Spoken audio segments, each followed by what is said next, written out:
that time again. It's Saturday morning, my favorite time of the week, because I get to talk to local realtor rock star Michele Cummins. It's the Cummins Real Estate Group show. How are you doing, Michele?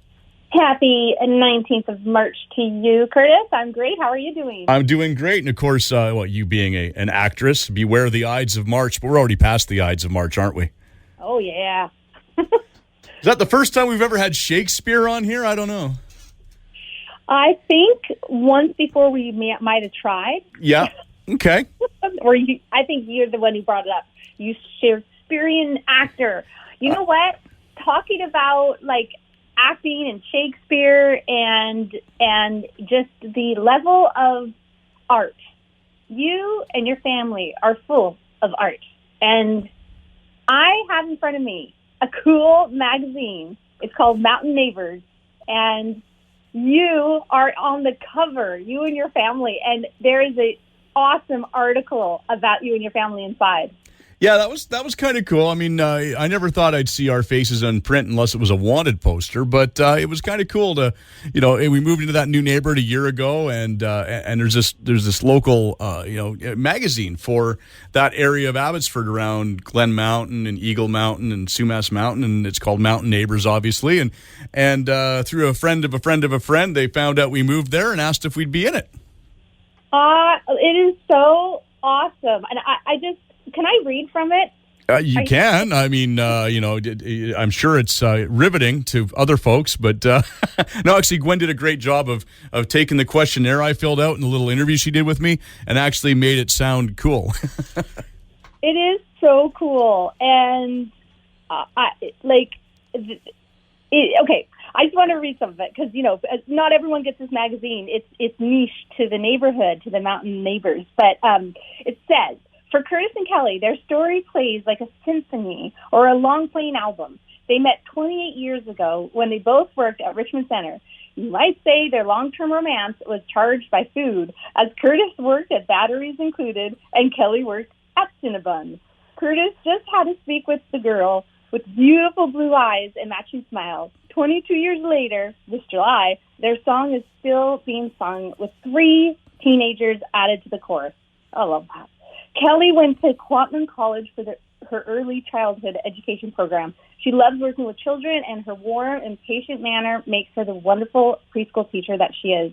Her career in childcare has spanned 25 years. She is such a beautiful star, your wife there, Kelly. It's amazing. In 2000, Curtis graduated from the 2-year radio program at BCIT, British Columbia Institute of Technology, and he has been working in radio ever since. He started his career as the fill-in operator on the Red Robinson Morning Show. Oh, cool. At CISL 650. From there, he got his first on-air gig in Prince George, where they spent 7 years before moving to Abbotsford. Here in town, he's been the afternoon drive host and music director at our Country 107.1 for 15 years. Curtis also gets to co-host, the Cummins Real Estate Group show. And I won't say this next part. Well, okay. Local superstar realtor Michele Cummins. In addition, he has been the on-site announcer at AgriFair for the last decade. That's a long time, Curtis. It's a long time for them. They've had to put up with me for a decade. Oh, it's fun year after year. Music is not just part of Curtis's job. It's a huge part of his life. He spends a lot of time listening to music, of course, playing his drum kit, so cool, and reading books about music. He also has spent many years volunteering for the BC Country Music Association over the last 15 years as a director, event host, and more. Their kids have grown up around radio and the music industry. Dylan, their eldest, loves music and has been playing guitar for a little over 3 years now. He's really passionate about music and is writing his own original compositions. He's also a big fan of film and watches everything from classics like Citizen Kane, that's a good one, to Tarantino movies, so cool, to the latest Hollywood has to offer. Cody, their middle guy, has interests other than music. He's their hockey player, and he's the captain of his U18A2 team. Curtis helped out with his teams over the years with the Abbotsford Minor Hockey Association as a coach, assistant coach, or safety person. It helps that Curtis is a diehard Vancouver Canucks and St. Louis Cardinals fan. Cody graduates from high school this year, and like a typical teenage boy, he He's really into hockey, cars, and clothes he can't afford. I love that. Yeah, that was Gwen took that line from me, and it's true because he's into wearing Lululemon and all this kind of stuff, and I'm like, yeah, where's your money? Well, he's got a job now, so it's good. Oh, keep the job. It really helps afford everything. Cassidy, your youngest, is really into music, clothes, and hanging out with her friends. She loves to sing and dance around the house, just not in front of an audience. Curtis and Kelly call her their little social justice warrior, as she inspires them to join her in various causes to help change the world. A cool perk to Curtis's job is getting to meet some really talented and interesting people. Kelly and the kids have been backstage with some really cool people. Kelly always likes to talk about meeting Keith Urban and how down-to-earth and good-looking he is. Same goes for Tim McGraw and Faith Hill. A different experience happened for Curtis. He was able to go backstage and meet one of his teenage idols, Steven Tyler from Aerosmith. Dylan, who was 14 years old at the time, had to do the talking, as Curtis was so starstruck. Even stars get starstruck. Hey, Curtis. You know what? I walk in the room and there's Steven Tyler in all his Steven Tylerness, and I had a hard time speaking because I flashed back to being like a 14, 15-year-old kid when I discovered my brother's Aerosmith albums. And but Dylan, growing up backstage, he just goes up and starts talking to him. That happened to my sister-in-law with an actor. We were on set, and she so wanted to meet him from. I forget the show it was, but she did. She waited for so long to meet him, and then nothing came out of. She couldn't say anything when she met him. Well, Dylan, it says in the article there, Dylan actually finally, after talking to him for a couple, because Steven Tyler took like 7-8 minutes with everybody in the meet and greet. It was a long meet and greet. And finally, Dylan looks and goes, that's my dad, and he's a really big fan. I mean, he used to have hair like yours and the whole bit. And Steven turns to me and smiles and goes, come here, and gives me a big, huge bear hug, and that broke the ice. That is amazing. That's so cool. And then I could sort of talk. On that note, I think what would be really neat is if you contribute, if you become editor, if you actually write articles in this magazine about your interviews and about your experience about meeting all these amazing people. Well, that's a possibility. Yeah, I think that would be so neat. Okay, I have to continue on. This is so cool. Okay, so not having been in the area very long and with the pandemic, they haven't had a chance to spend a ton of time with their neighbors, but the Pope family considers them amazing, welcoming them from the first day and being really warm and friendly, making them feel a part of the community. Oh, and I have to say, being your realtor, it warms my heart, you talking about the neighbors and enjoying them and the community. So cool. And then it goes on and says they haven't had much chance to join in the community activities except enjoying a beverage in the driveway. Still, Kelly has had some discussions with the neighbors, so there should be more opportunities to get together in the not-so-distant future, especially if spring's here coming up and we get some good weather. Absolutely. We're hoping for that. And I love this next line, maybe with a neighborhood sing-along or karaoke night. How much fun would that be? I don't know where that came from. That's my wife, because nobody wants to hear me sing. Block parties with the Pope family, and you guys out there with your speakers, Dylan with his guitar, Kelly with the microphone, you on your drums. Well, I know our one neighbor, they're working together, putting a little neighborhood library box up on their front of their house. I love that. I do too, and I'm like, yeah, I'm down. I got some books I can give you, and this would be great. So I think that's kind of cool, and that's one of the cool things about our neighborhood, and you as a realtor know that's so important. When you do move in somewhere, you really do want to have that neighborhood feel, and no slight against any of my former neighbors, in the last few places we live, but we've never had that real vibe to our neighborhood until now. Everybody's like, like the first day we moved in, a bunch of the neighbors came and knocked on the door and said hi. Oh, here's a Tim's card we all chipped in for, so you guys can get some coffee and some food because we know you're moving. And they just, like my neighbor Tim has been out helping me like shovel snow this year. I helped him. We cleaned the drains out of the snow for some of the other neighbors. Like I've never had that vibe before, and it's so cool to have it. It is it's so rare. You're right nowadays. I mean, I remember growing up. in a cul-de-sac, roundabout, and we always had the block parties, and people was always looking out for each other. But I see in a lot of rural and different areas that has been, that hasn't happened. So I love that you found a neighborhood that is kindred spirit that way, and that you do that. Yeah, no, it's we got a great bunch of neighbors and a great bunch of folks in the area, and it's very cool, and just the house that you found us, has such a tremendous view in the backyard of the mountains and stuff like that. It's just it's definitely a home, not just a house. It's a home. A home is where the love is.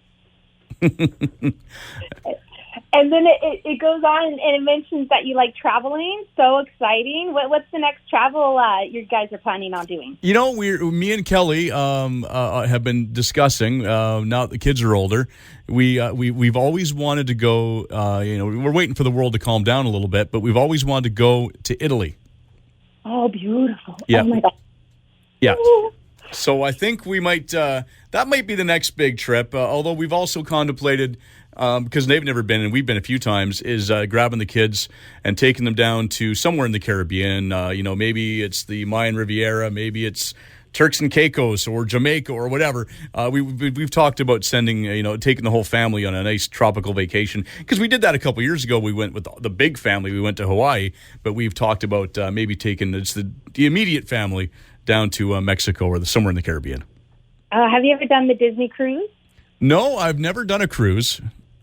Oh, maybe you can cruise to Italy or cruise to the Caribbean. Yeah, well, the Caribbean cruise would be cool. I don't know if are we quite old enough to go on a cruise yet, Michele? Always. I'm always wondering about that, because you always hear it's like, people that are like retired and stuff, and that's still a ways off for us. I know, all the entertainment on the cruise ships and the fun and the activities and the pools and the jacuzzis and the views and the food and of course, drinks and. I know my brother's been on a couple cruises, and he really liked that midnight buffet. However, you are right. Some people actually retire on the cruise ship because they have the top-notch medical, and you can, if anything happens, you get treated right away, pretty much. But they actually it's all inclusive retirement. Mm-hmm, absolutely. I want to retire. So it's St. Patrick's Day as well.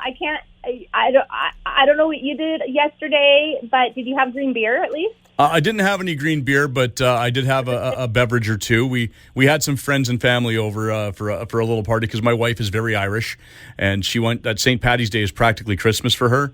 I think it was a bit of a rough morning for her yesterday. Oh. Yeah, well, Thursday I did have my green beer, and I also bought an investment property. That's what I did on St. Patrick's Day. In Ireland? Not in Ireland, though. No, I didn't travel that far. Oh, okay. But I'm so excited because I had a target goal. I like buying my investment properties for personal needs, as I think everyone should. I think that's a really good idea. And this one, I needed a property that I wanted to have 2 living spaces. I wanted future use of the property, like an uptick in the future use, and I needed garage space for us. You know why? All of Richard's cars. And he's about due to buy new ones, so. Well, now we finally got an extra triple garage, and in one of them, the single garage, it can actually, we could put a hoist in it, so we could actually fit 4. Plus tons of parking in the front for his big supernatural trailer, and so I'm so excited about it. And now it means he has more room to buy more cars. Yes, and saying that, a lot of people, they ask about would you buy an investment property? I've been asked that a few times in the last month or two, and I'm like, yes, I bought one in October, and I'm still looking. I'm always looking, right? And I always say, no matter how high the prices are, no matter how much of a seller's market it is, if you're buying for longevity, if you're buying an investment, if you're buying for long term, I always say, no matter what type of market it is, for your goals, if you can buy and you find the right place to buy, you should buy. And here you go. Here's living proof. I did it right in the seller's market. I've bought 2 in the last while it's been a seller's market. So. Well, very cool. Well, we should probably take a break right about now. We're a little over time, but that happens sometimes. If people want more information about what you do as a realtor, where can they go? We got a big announcement when we come back, and they can always go michellecummins.ca. We're back with more and a big announcement right after this. She's a somewhere girl. She's a somewhere girl.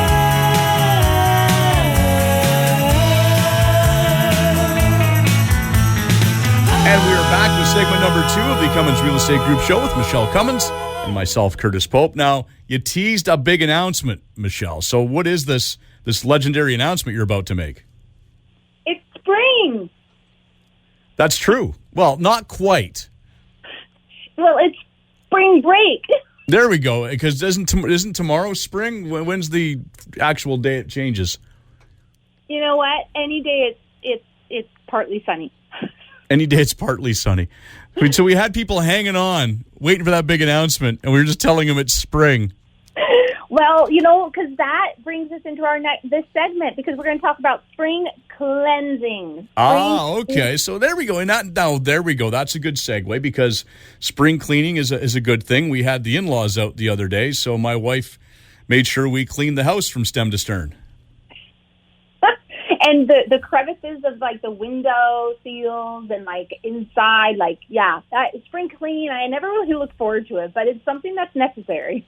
Well, now, when it comes to spring cleaning, I'm sure you would probably have a lot of advice for folks, because you understand from a real estate perspective, if they're looking to list their house or things like that, to show a house, and obviously you have to declutter and things like that. But there's probably a lot of other things you need to do with a spring cleaning that they may not really think of. So when you're spring cleaning, what are the real criteria you have to meet? Cleanliness is next to godliness, I'm telling you, especially when you go to sell your property. And I just listed a property, gorgeous. It is off Arden Drive. It's a dead-end street, so cul-de-sac street. It's huge property. It's over almost 13,000 square feet. And it was built, though, in 1972, custom built by a Boss Construction for himself. And so he picked the prime lot. The prime house is full of character. But the owners who live there just maintain it meticulously. It's just so perfect. Everything's perfect and beautiful. Obviously, they've renovated it in the last, a few years. It's been completely renovated, beautiful metal roof. But cleaning, I walked into that home and I was like, you can literally eat off any corner of that property and off the ground, off wherever, and that's how clean it is. And it's in spring cleaning, for sure. I think they spring clean every day because that place is pristine, and it really makes a big difference. But you know what? After a whole winter of the air, you're using your furnace, you've got things in the air, there's dust, there's all sorts of things, and every corner of your home, it seems, needs cleaning. So from hiring the window cleaners or washing your windows yourself, if you can reach them, and you can, that makes a big difference. Power washing, especially that north-facing side of your house, which in our area typically gets a lot of moss, but power washing makes a big difference. Keeping the fencing and your balconies power wash, that's huge. And really, take out and replace the furnace and make sure things like your batteries, if you have battery-operated smoke detectors, good time to look at that. But actually, a couple that you and I both love, Curtis, is Joanna and Chip Gaines, and they have a magazine called Magnolia Journal, and of course I subscribe to it. And they have a great article in there, so I wanted to actually... it's really good. I just love the heart of them and their articles. And so I'm going to read from their magazine, which is actually it's issue number 22. And that's kind of the theme of our show today is magazine articles. So there is more than work in a spring clean. There's wisdom too. Tending to the space we live in can be a way of restoring our well-being. Home is even more than the place we return to daily. It's also a feeling. It's where we take shelter, seek sanctuary, find comfort, and rest easy. At home, we are truly ourselves. There is joy to be found in creating this space that nurtures our body and spirit and anyone under its roof. But when it comes to maintaining that environment, many of us feel less joyful, more beautiful. Often we scrub, sweep, and keep out of our sense of obligations detached from the true benefits a well-tended sanctuary provides. This season, as we embark on the age-old ritual of spring cleaning, we invite a more mindful approach. Turning our focus to the areas of our home that need our attention one at a time can also be an act of self-care. In the practice of single tasking, restoration can be found for the task in front of us and also for ourselves. It is an opportunity to slow down and be in the present moment. This kind of mindfulness looks like tuning into our thoughts, senses, and surrounding environment through a nurturing lens solely focused on the here and now. When we apply these principles to cleaning and caring for our home, not only do we do a better job, but we learn to find meaning in our everyday toils. Carrying out mundane chores can become peaceful and even pleasant. Start your spring cleanse by being aware of your surroundings. Look to spots you might sometimes glance past, the cobwebs, corners, and crevices that are easiest to overlook in the day-to-day. Make a list prioritizing the tasks that will give you your well-being the most needed boost. Flipping and vacuuming your mattress can induce deeper sleep. Dusting vents and changing furnace filters will improve the quality of the air you breathe. Washing windows and screen lets in more sunlight while enhancing the beauty of your outdoor views. Consider how you can be fully engaged in each activity. Give yourself permission to take it slow. Pay attention to what you are doing and sensations that surround it.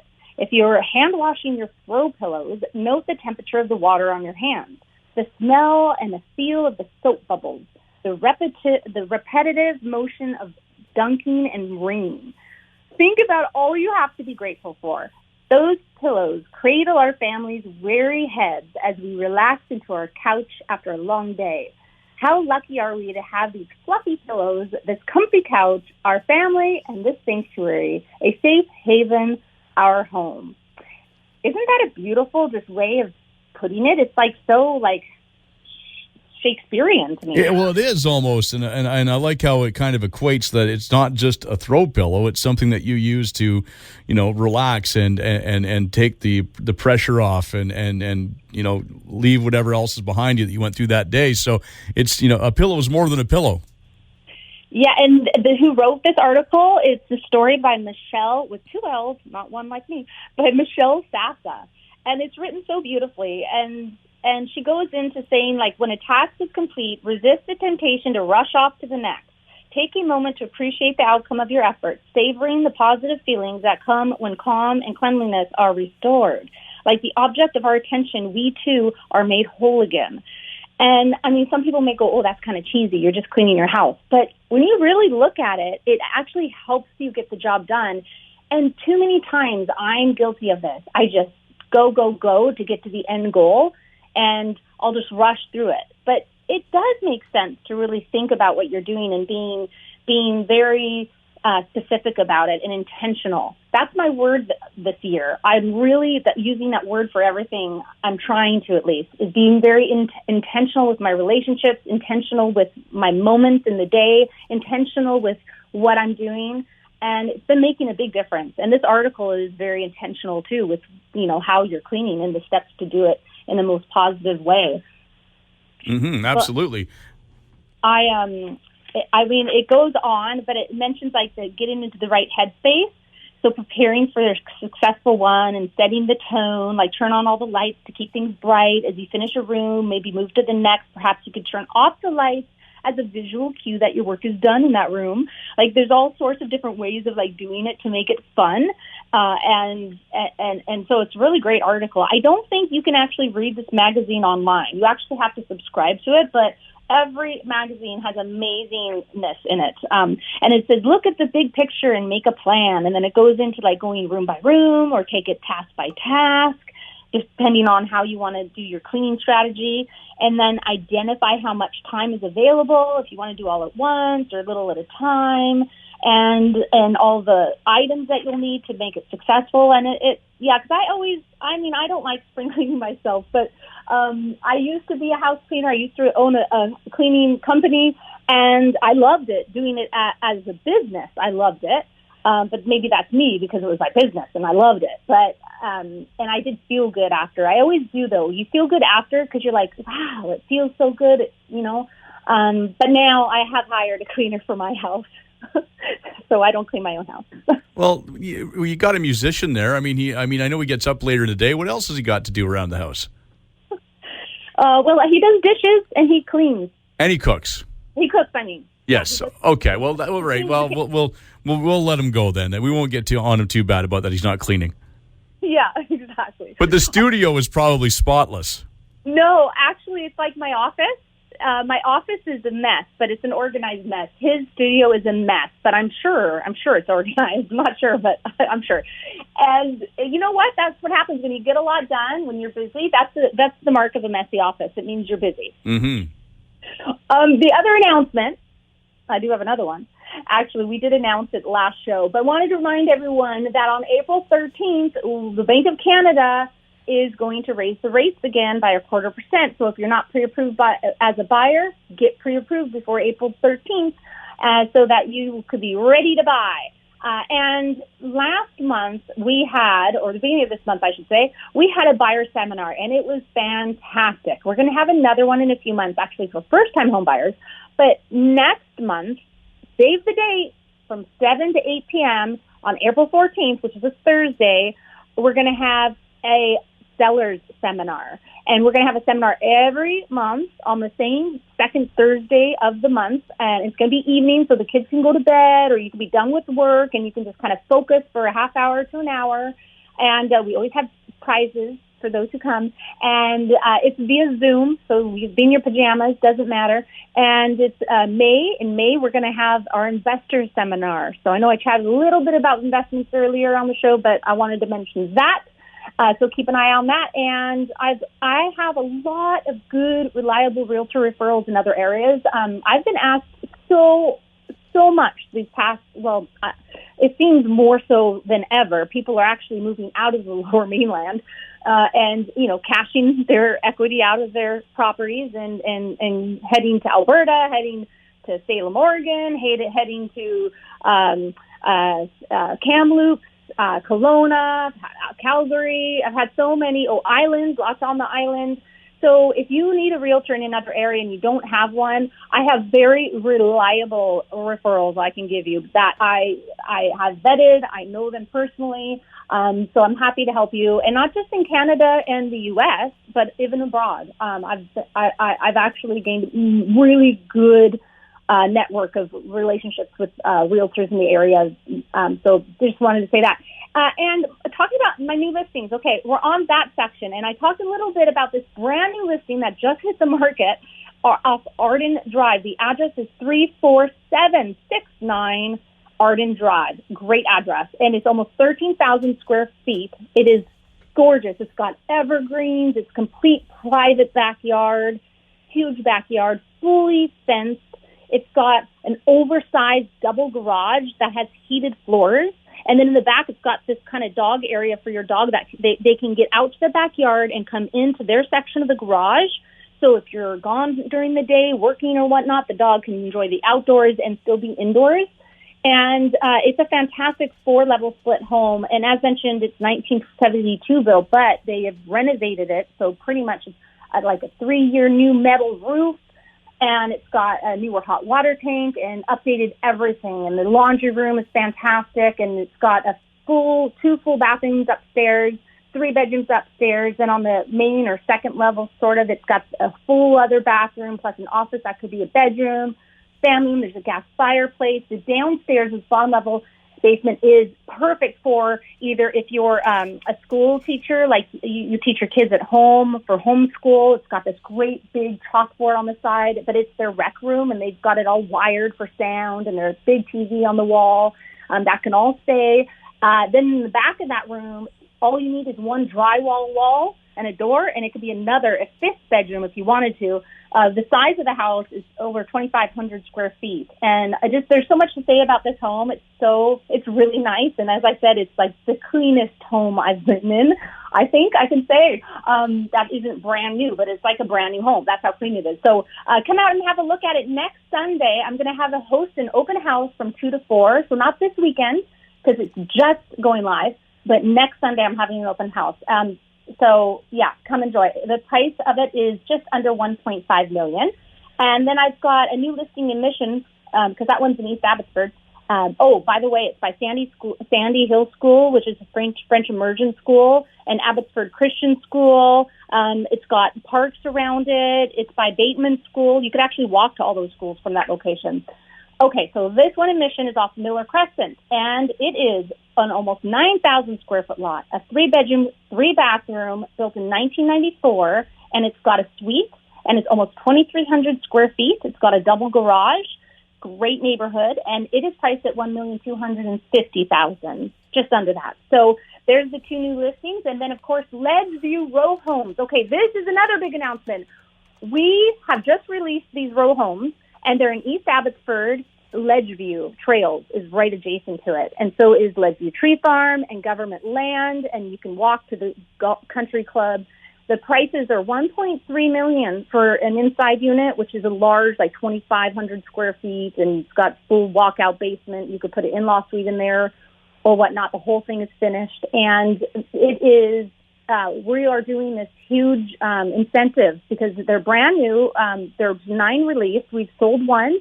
And the first 3 inside units, he's including the GST. That's a $65,000 savings.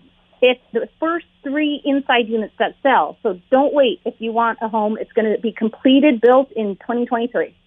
And the quote of the week, only he who can see the invisible can do the impossible. And that's Frank L. Gaines. I like that one. Very nice indeed. All right, well, people might want more information about some of your listings and what you do as a realtor, and there's got to be a one-stop shop where they can go for all this information. MichelleCummins.ca. And join us again next week when we will talk real estate in order to unlock your real estate potential on a show where real estate is maximized. Thanks for listening.